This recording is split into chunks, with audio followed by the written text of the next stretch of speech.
Hello, welcome to day 12 of my 13 days of Halloween. One day away, one video away. Yeah. Today, I watched The Shining. Stephen King, another Stephen King, my second Stephen King film. He's like the man, right? He's the man. I've not read the book of this, I'm afraid. So, I mean, I'm not like ahead of knowledge for this. I mean, I've only ever seen, this film, this is what I know of, The Shining. I don't know if I'm going to do another Stephen King for tomorrow. But same, because I've done it, awesome. I mean, there's so many other great Stephen Kings. I mean, you've got Misery, such a good film. I don't know if that's a horror per se, but I mean, Cujo. Everyone sent me to watch Cujo. Pet Sematary. I love Pet Sematary. Big on Stephen King, so I'm going to watch more Stephen King stuff. Jack Nicholson starred in this movie. Big Jack Nicholson fan. He's the friggin' Joker, man. One of my favourite Jokers. Big Jack Nicholson fan. Yeah.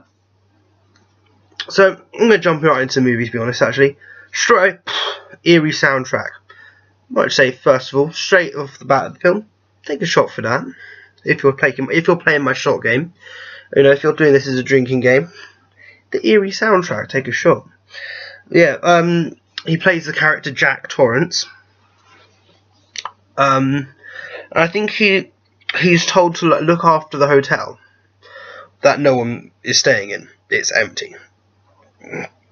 And he's just like, oh, I could do with some time on my own, so I'll just finish doing some writing, writing a book or something. So he brings his wife and his kid along, I'm just going to say straight off the bat, he's already creeping me out. But I think Jack Nicholson is a very scary... I'm sure he's lovely in real life, but Jack Nicholson scares the crap out of me. I mean, I grew up watching Batman. Batman scared the crap out of me when he was the Joker. He scares the crap out of me, and now I think every time I watch Anger Management, he creeped me out in that as well, man. Everything he's in creeps me out. He's a creepy man. I was going to say, his wife does look a little bit like Olive Oil from Popeye. Yeah. It's about the little boy. He talks to his finger, doesn't he? I don't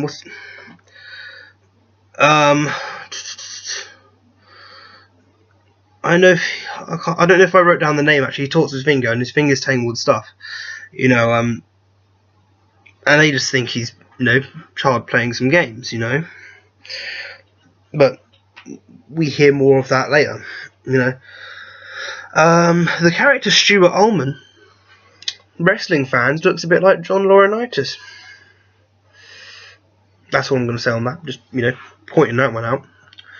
I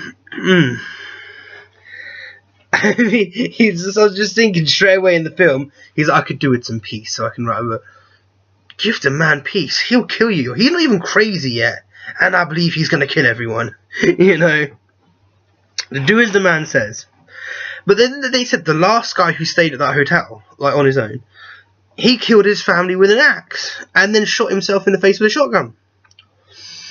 I mean, this didn't mean he's just thinking, it's ridiculous, I've never hurt my family, I love my family. Apparently he had cabin fever. Not to do with the film. Unrelated. I love it when you're like, oh, my wife's a ghost story and horror film addict. Well, now you're in one, love. I hope you enjoy. I'm not sure. At the first stage of the film, we know the kid can see stuff. I mean, whether he's schizophrenic or he's actually, seeing shit, we don't know yet. He has a vision of like blood pouring out of the elevator, which is a recurring vision he has throughout the film, and I think, so that comes into it more. One of his visions, straight off the bat, the twins, creepy kids. Take a shot for creepy kids. The kids should really wear a seatbelt. They're on the side of a frigging cliff driving up to this hotel. They should put it on the top of the cliff somewhere. In the middle of nowhere, and mountains and shit. This kid needs to, have a seatbelt on. They don't care. I mean, I love that he's just and then Jack's just telling the kid about cannibalism, and the kid's just so like, oh, I learned about cannibalism in school. No, it's me. I'm not scared. You don't give a shit, man. And he's like, it's okay. No, he's like, oh, it's okay. I saw it on the television. We see, it's fine. He heard it on the television. You hear about all sorts of horrible shit on the television, don't you? I mean, though. So it's not like, it's okay because it was on television. It does look nice out there, actually. I'd love to go skiing up there or something. I've never been skiing, but I'd love to go skiing. Lifeguard, YouTube, give me money. I'll go skiing. I'll make skiing videos with the budget you gave me. I'll do that. Give me money. Yeah. Then the kid's playing with darts. Is there an age limit on darts? I mean, they're pointy. I've had at least 2 darts in me. It hurts. Doesn't do a lot of damage, but it hurts. Yeah. Oh yeah, so in that games room. The games room is made of wood. Yet every table has an ashtray on it. I'm just thinking in my head, fire trap. What if someone drops a cigarette? The whole building's going up. And then they're being shown around, and so the guy is like, "Oh, the place was built on an Indian burial ground." Again, the Indian burial ground. Why is Indian burial ground not a shot? I mean, if we're going to do a video on Pet Cemetery, I'm going to have a shot every 5 minutes for every time they say Indian burial ground. They've done the Indian burial ground so many times. Don't ruin this by saying Indian burial ground. The words are so cliche, let alone the concept of it. I mean, if you were going to have an Indian burial ground, don't call it an Indian burial ground. It's too obvious. That, and I think we're not allowed to use the term Indian anymore, unless you're talking about somebody from India. The term is Native American burial ground. Yeah. This whole hotel's like a huge maze, though. And they're introduced to a character called Dick. I can't remember Dick's second name, so I'm just calling him Dick. I'm not being rude or nothing. Dick keeps calling him Doc. And she's like, how do you know we call him Doc? I don't know, you must have. I haven't called him Doc, since I've got here. How do you know? Oh, I have no idea, I must have just heard it. And then I think that's like, what would you like for dinner? French fries and ketchup! Yeah, man, just say what you want, man. Have that. We've got the most fancy restaurant, one of the most fancy restaurants in all the hotels in all the world, and you want fucking chips and ketchup, fries and ketchup. I love, look at it. Heinz cans look the same in 1980 in America than they do in 21st century in England. I don't know why, that's really funny to me. But Frosties, it's got Tony the Tiger's face, but it says Frosted Flakes. Is that a copyright thing? Did they used to be called Frosted Flakes? Or are they just called Frosties in the UK? Anyone American, comment on this and tell me that. I don't know. I just wanted to report. I love watching, I watched some WCW episodes on YouTube, and there's American commercials, and I find especially old American commercials really funny. I don't even know why. Anyway, and then Dick's talking to the kid, Danny, and he's like, the reason I know you're called Doc is because I can basically hear your thoughts, and you can hear my thoughts. I used to have conversations with my grandmother with our minds. Sometimes I can see what's about to happen. Sometimes I can see the past. Weird. He calls it The Shining. That's why they call the movie The Shining. Duh.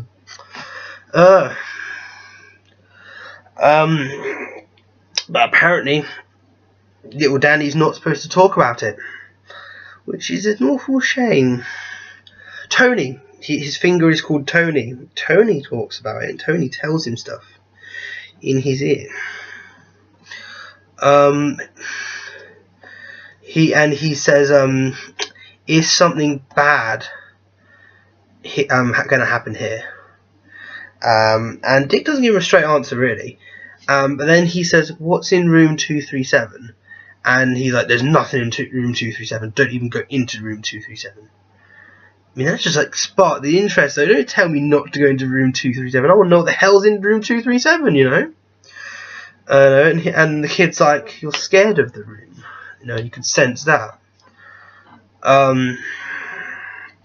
We'll still say it's like the video for The Kill by 30 Seconds. I think that's what the music video is referencing, is The Shining. Yeah, it's really cool. Yeah, cool film, cool music video. You know, it's like they go into the hotel. There's no one at the hotel. It's just the band in the hotel. But it's like, stay away from room 237. And then they all go into 237, and then like they all, you know, get picked off, and, you know, horrible things happen. Good music video. Love that. Jared Leto is a Joker. Jack Nicholson is a Joker. The 30 Seconds to Mars music video, based on The Shining. Coincidence? Yes. But a really cool coincidence. You know, it'd just be like, oh, some guy can see the future, and he knows that, like, you know, Jared Leto is going to play the Joker, you know, and he knows that Jack Nicholson is going to play the Joker in about 9 years, you know. But, you know, I just wanted to point that out. Very cool little,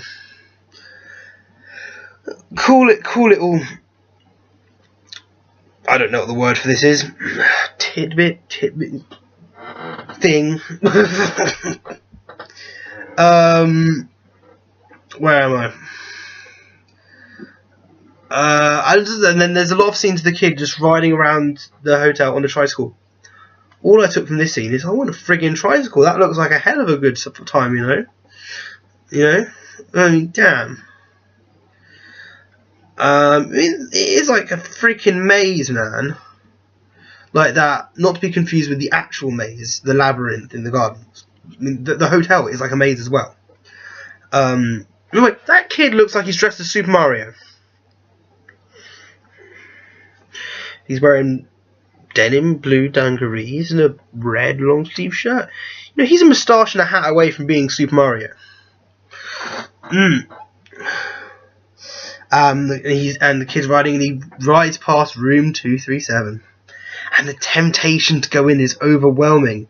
He tries the door, but the door is locked. And then he has a vision of the twins. I take a shot. Okay. And yeah, and then it cuts off, and you see you've got Jack, and he's typing, you know, his novel or whatever he's doing, or is it for work? I don't know. And then his wife comes up, and his wife's lovely, but she's not that bright, you know. And she comes up, and she's asking if he wants a sandwich, and then he's like, "Don't you fucking come to me when I'm fucking working, woman. You know, you made me lose concentration, and it's gonna take me time to get back to where I was. Can you just fuck off and leave me alone? If you hear the typewriter making noises, it means I'm fucking working. You know, so don't bother me when I'm fucking working, woman." Alright, Jack. Chill out. Okay. I mean, I get he's a writer, I suppose. You know, but I mean, so she probably should know better, but I mean, chill out. Chill out.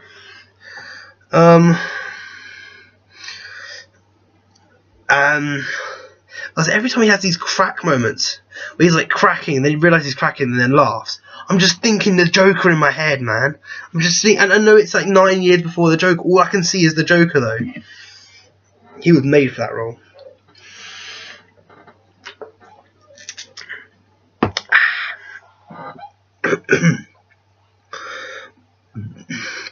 Oh yeah. And then basically, it's like the next day, and it's like snowed like shit. You know, it's like proper snowy. And then just he's looking out the window. Yes.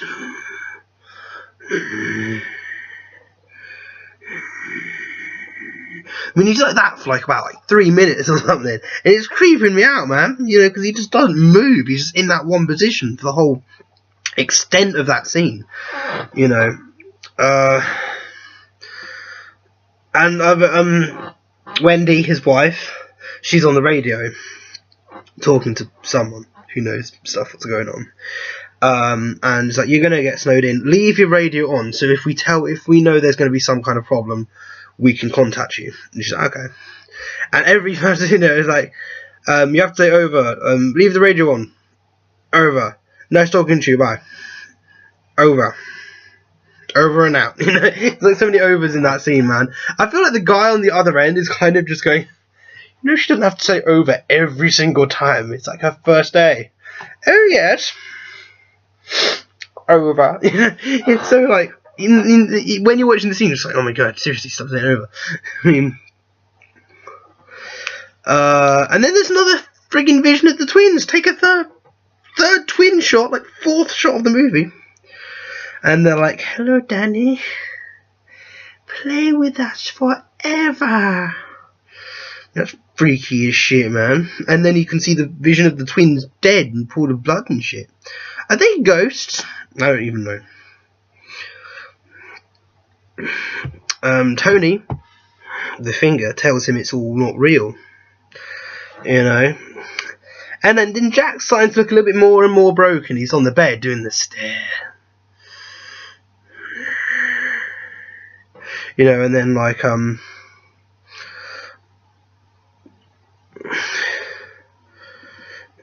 he's like, there's too much to do than to sleep. I'm too busy to sleep.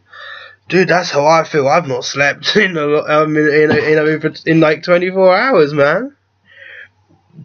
You know, work, videos, stuff.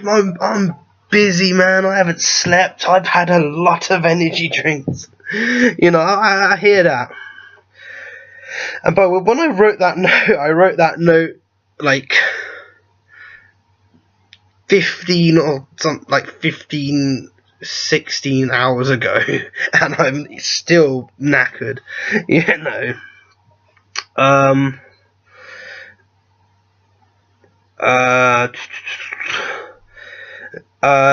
Let's say, so he's starting to crack. He looks like he's gonna start killing people. I probably look like I'm gonna start killing people. And then like he's like, I think, you know, the kid's seeing stuff, and he's like, Dad, would you ever hurt me and Mummy? And he's like, no, of course I wouldn't hurt you. I love you. That being said, his face still looks like fucking terrifying. Though it still looks like he's gonna kill you. And then it's walking along. Room 237 is unlocked now.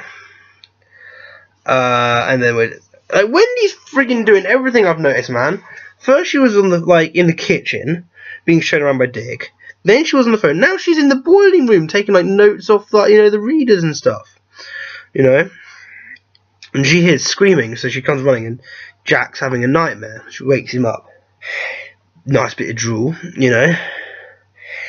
He had a dream that he killed them. You know. Which is interesting. And then Danny looks as broken as his dad does. Danny's a kid. In this scene, Danny is creepy. Some would describe Danny as a creepy kid. If you're one of those people, take a shot. Yeah. I'm being fairly liberal with my shots in this video. Don't know why.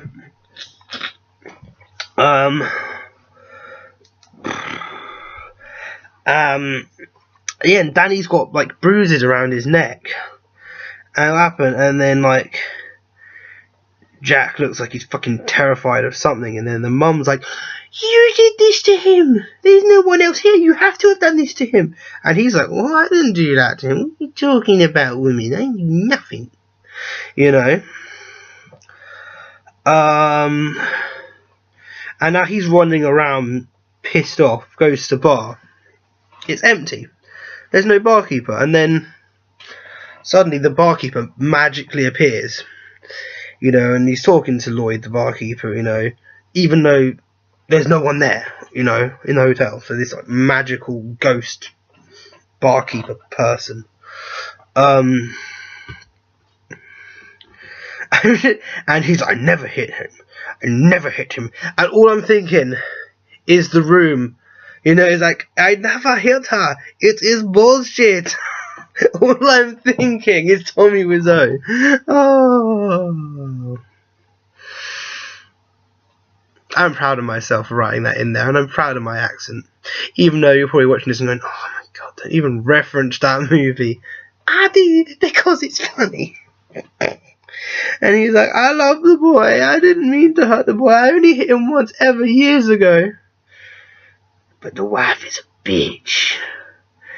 She a bitch. I'll kill her. You know. And then he comes back. And he's like, a crazy woman tried to strangle Danny. But there's no one staying there, you know. And then we get a shot of a nude black lady. It's a poster, so use your discretion here. I'm saying take a shot. Then there's another one on the other wall. Use your discretion here. Take a shot. And it's Dick's room. Dick, you dirty old perv. You're an old man and you're alone in a bed. I don't blame you at all. You know. Yeah. And then I don't know, you don't see what it is entirely, but he has a terrifying vision about room 237. Danny looks fucked up. And now Jack had, Danny said a creepy woman strangled him. So Jack has gone into room 237 to investigate. And he sees, like, you know, he goes into the bathroom door's open, he goes in. And you see a sexy lady in the bath. She stands up. There's your boob shot. Take a shot, drinkers. I mean, not a staple of the horror genre. I mean, if we're taking a shot for boobs, there is a full frontal there. So do take a shot for that. Use your discretion. And then he's starting to go like,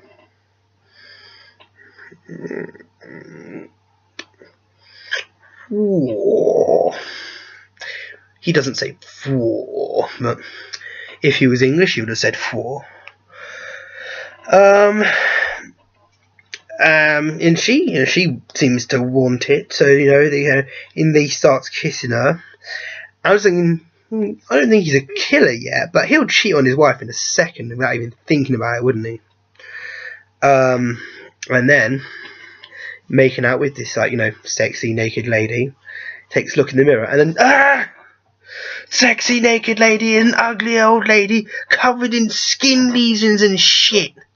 Take a shot for the ugly old lady titties, then take another shot to try and forget about it, and then keep taking shots until you've forgotten it, and then take some more shots just in case they come back into your head when you sober up. Drink till that vision is completely out of your head. I wasn't drinking. I am now basically Jack from The Shining now. My brain is broken now. That might also be the lack of sleep and excessive amounts of energy drinks.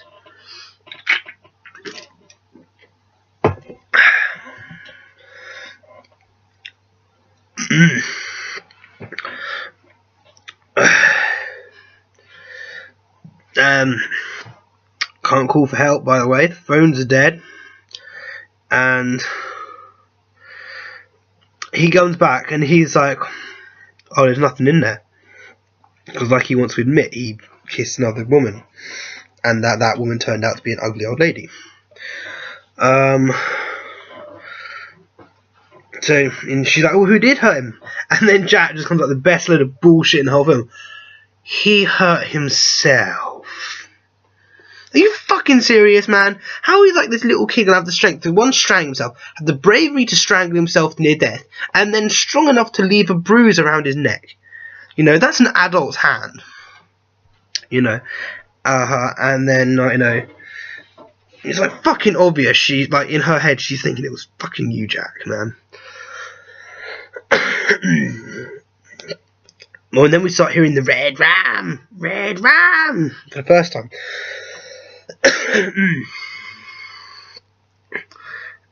She's like, I think we should go home for this evening. And he's like, oh, that's just like you, isn't it, you fucking bitch?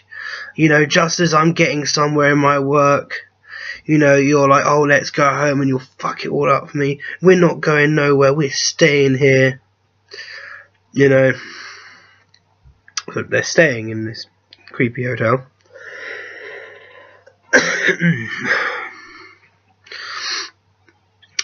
So yeah, so he, you know, resorts to the empty bar again. But the empty bar seems to have music playing.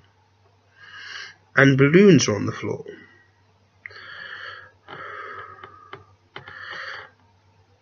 I mean, it's like, is he imagining this, or is he having a vision? Like, I don't know what the hell's going on in this movie, by the way. Indian burial ground, nothing makes sense.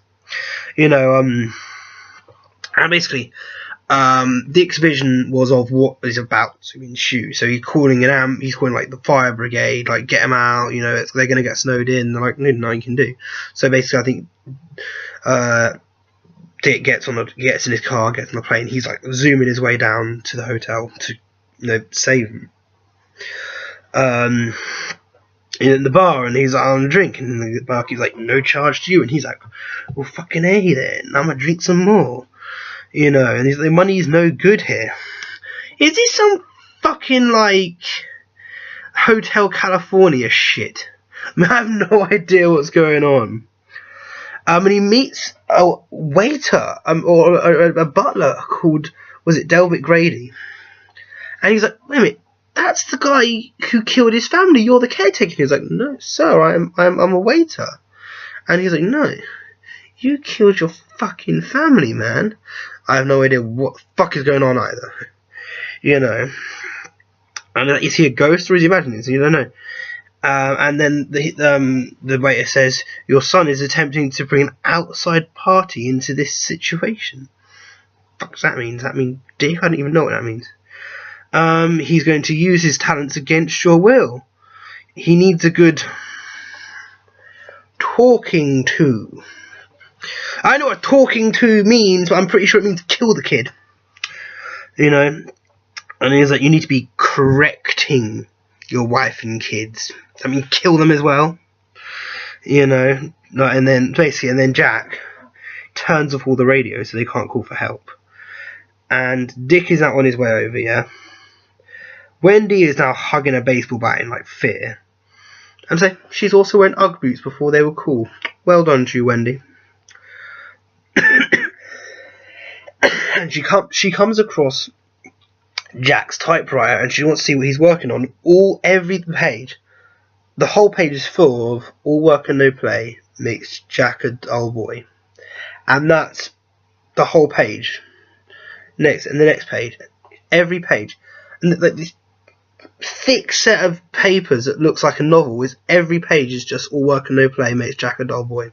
Every single page, that's all it is, and that's like, holy shit, something fucked up. I mean, the thing is, there's one thing you just writing that down on a piece of paper, and that's a weird thing to write down on a piece of paper. That's a weird thing to fill a piece of paper with.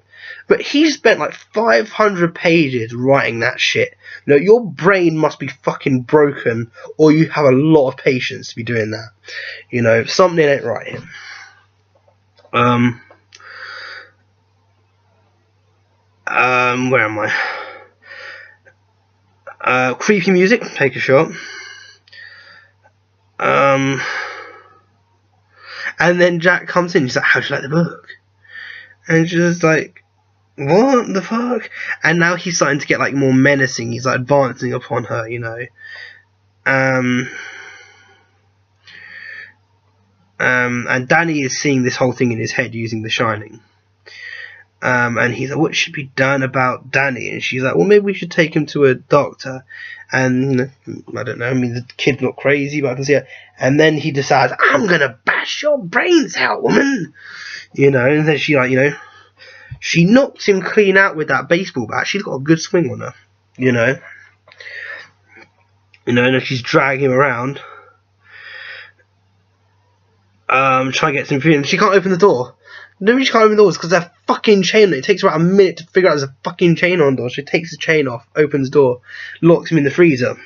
And he's like, can't, and she like, can't escape because they're snowed in. The door won't even open. And where would you go? You know, it's like all snow. And the car's been tampered with in some way, like something's been taken out of it, so the car's not going to move. And then Jack hears Grady's voice. This is a bit really weirds me out. Like, Jack hears Grady's voice in the elevator, and he's like, "Have you done the business yet?" And he's like, "No, I'm working on it." And he's like, "You don't have the balls to do this." And it's like the business. By business, he means beating them to a shit, or killing them. I also want to point out Oreos from 1980. I mean, Oreos are a fairly new thing in the UK, so it's really bizarre when I see like a 1980 film with like Oreos in it. I don't know why that fascinates me. I'm a fat guy. Leave me alone. And he's like saying to Grady, "I'll get the job done. I promise. Give me another chance." And is he talking to himself, or is he talking to a ghost, or is he actually there? But the door opens. This is a bit where it goes, holy fucking shit, whoever's here is actually fucking opening doors and shit now. And now the kid is chanting Red Rum again, and Mum looks upon the wall, and Red Rum is murder backwards. Murder. There has been a murder. Dun, dun, dun. Yeah, man. And Danny's got a knife. And Jack has got himself an axe. And he's trying to break in. And he's like, "Little pigs, let me come in. No, I'll huffing up, I'll blow your house in." And he gets in, like, he breaks down the hole in the wall, and the most famous line in horror movie history, he peers through the gap in the wind. He's like, "Here's Johnny." Who the hell is Johnny? Who's Johnny? His character is called Jack. So I want to know who this Johnny person he's referencing is. Anyway. The boy gets out the window, and then he turns back on himself, goes back in looking for the boy, inside the hotel. Now Dick is back on the scene, and he's trying to help things, For about 5 seconds, he gets a fucking axe in his chest. He was fucking useless. What was the point, Dick? And then the boy, foolishly perhaps, decides to run for cover into the labyrinth. Don't go into the labyrinth. I mean, the kid's done the labyrinth before with the help of Mum. But, I mean, is it really the wisest decision to be going into the labyrinth? But, of course, the problem is he's leaving footprints behind, so Jack is following the footprints. Eventually,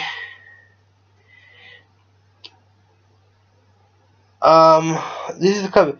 He starts hiding his footprints as he goes along, and then I think he doubles back on himself, hides in a bush, and then Jack gets her, and there's like 4 ways you can go, but there's no footprints. And he's like, "Well, which one is it?" And he's confused him. So then, little Danny gets out and finds Mum at the end of the labyrinth on the outside. I was a smart kid for thinking of hiding the footsteps. That was very clever. So he's found Mum, and they drive off. Live happily ever after. Jack is still stuck in the maze, and eventually kind of gives up, sits down, and he basically, in effect, freezes to death. The next scene is probably one of the most famous memes of all time. He's got him there with ice dripping from his nose, and he's like, But again, you've probably seen it as a meme in meme form, So yeah.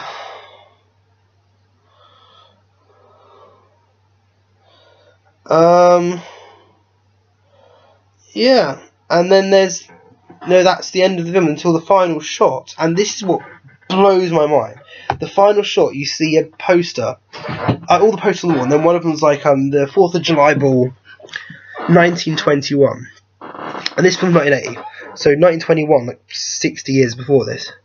You see right in the middle, right at the very front of that picture, Jack Nicholson, and you're just like, what the fuck happened there? It's either he, I think he's in a time loop. So whenever he's seeing what looks like the 1920s, he's actually in the 1920s. I think. I don't know. It's weird. It's like the ghost physical. I don't even understand. It's a weird film. But it's a good film. I like seeing the progression of his psyche. He gets like, starts with a normal, loving man, starts thinking dickhead, starts turning a bit broken, and then he becomes a killer. I like that. That's pretty good. Yeah. Yeah. I mean, that's like the crown jewel of horror movies, isn't it? Confusing as hell, but a damn good movie. And Stephen King knows what he writes. Stephen King don't write rubbish. I mean, other than that orgy scene. But yeah, big Stephen King fan. Again, I've seen more movies and read his book. You know, I mean, I'm not a big reader myself. You can't read, Jay. I can. I'm just not good at reading, you know. So yeah, another short video, I'm afraid. I'm trying to get this out so I can actually sleep. I've not slept. But yeah, that's day 12. So yeah, as for day 13, this is the fun part. Day 13 will be picked by viewers. So,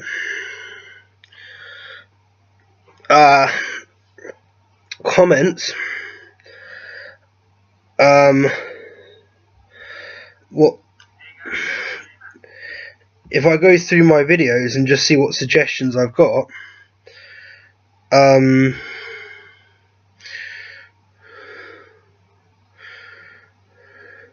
have a comment for My Bloody Valentine.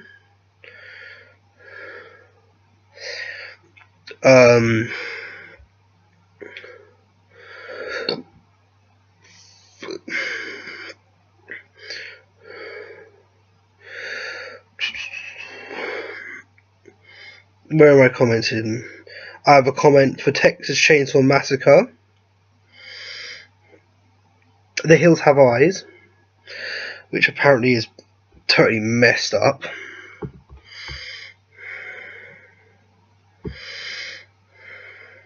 Let me see.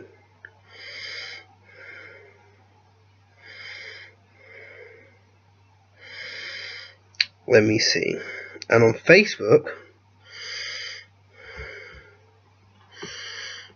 we've got My Bloody Valentine, Texas Chainsaw Massacre, The Hills Have Eyes,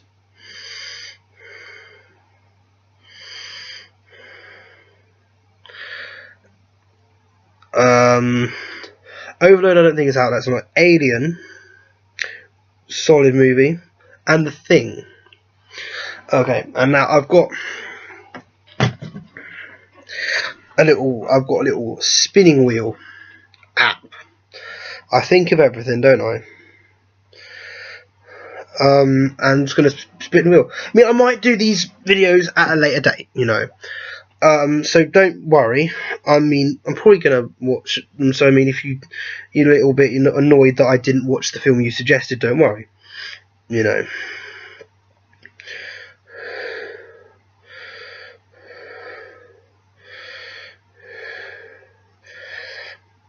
Okay.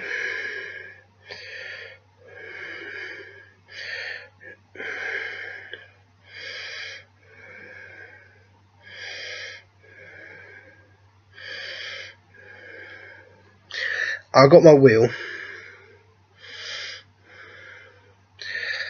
and I'm trying to hold this up to the camera so you can all see it.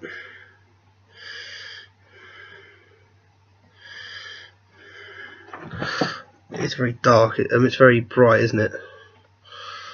Can you see that? Yeah, we can see that. Yeah, we can see that. Spin the wheel.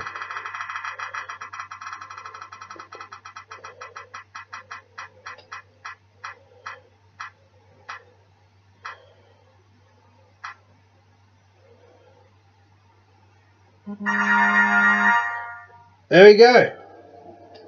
Is the Texas Chainsaw Massacre. It was that close to being Hills of Ice. So there we go. There is your official. I am watching the Texas Chainsaw Massacre as voted by my friend Charlie. Thank you for voting, my friend Charlie. that is decided. But again, Aliens on my list. I mean, amongst a lot of others that are on my list, I'll probably watch more at a later date. But I'm finishing with. Why have I not even added this to my? It was one of those films that didn't quite make my cut. You know, so I mean, I am going to watch it in the end. So my final video on the 31st, on Halloween Day, will be the original Texas Chainsaw Massacre. And then after that, I'll still do some more videos just like this, but I'm not going to do one every day. But I'll do them occasionally. They'll probably be a little bit shorter, but I mean, I'm getting into all of these slasher series now, so I want to see all of it, you know. So yeah, I'll see you guys on the other side. I'll be right back. I've said that. This is the last time we'll be saying that. I'll be right back. J-Man out.